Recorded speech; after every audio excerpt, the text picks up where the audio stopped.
নমস্কার প্রিয় দর্শক বন্ধুরা, আপনাদেরকে আরও একবার স্বাগত জানাই সনাতন ধর্ম ইউটিউব চ্যানেলের আরও একটি নতুন ভিডিওতে।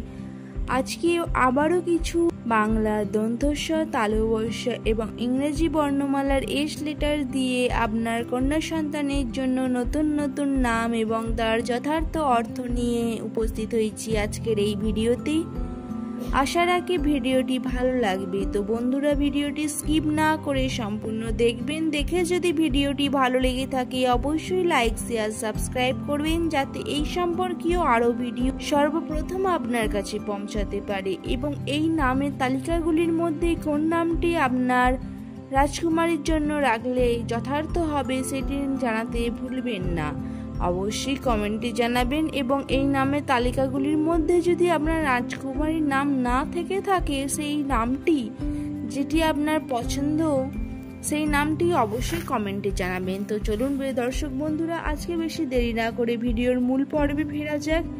তো এই ভিডিওর আজকের প্রথম নাম হলো শোভিকা, যার অর্থ হলো সুন্দর ও মনোরম। এর পরবর্তী নাম শ্রীপর্ণা, যার অর্থ হলো পাতায় শোভিত গাছ। এরপর শিরিন, যার অর্থ হলো মিষ্টি সুবাস।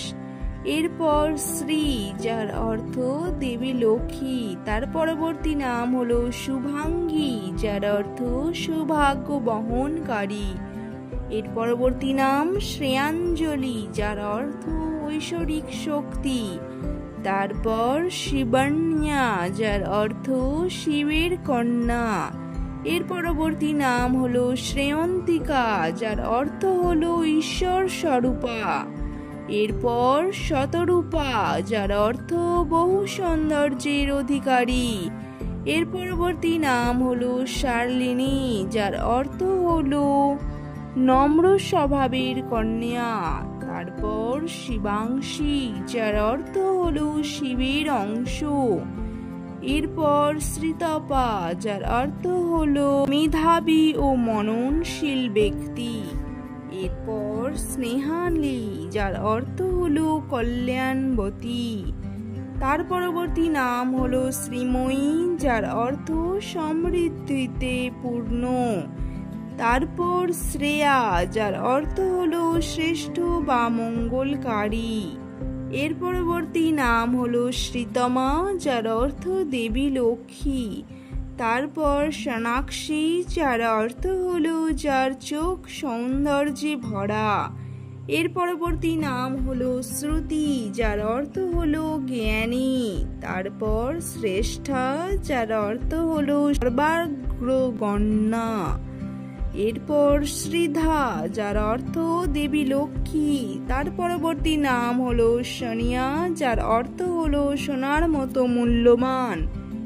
এর পরবর্তী নাম হলো স্বপ্না, যার অর্থ হলো কল্পনায় ভরপুর। তারপর সুকৃতি, যার অর্থ শুভ কৃতিত্ব। এর পরবর্তী নাম হলো শ্যামক্তি, যার অর্থ গভীর জ্ঞানের প্রতীক। তারপর স্মৃতি, যার অর্থ হলো মননশীল ও জ্ঞান সমৃদ্ধ। এর পরবর্তী নাম হলো শীতাংশী, যার অর্থ হলো মাতা সীতার অংশ। তারপর সাধিকা, যার অর্থ মা দুর্গা। এর পরবর্তী নাম হলো শ্বেতা, যার অর্থ হলো শান্তি ও কোমলতার প্রতীক। তারপর সাধ্বী, যার অর্থ হলো জ্ঞানী ও পরিপূর্ণ। আজকের শেষ এবং অন্তিম নাম হলো শ্রীদীক্ষা, যার অর্থ হলো শিক্ষিত ও মেধাবী। তো বন্ধুরা, আজ ছিল এই 30টি নাম।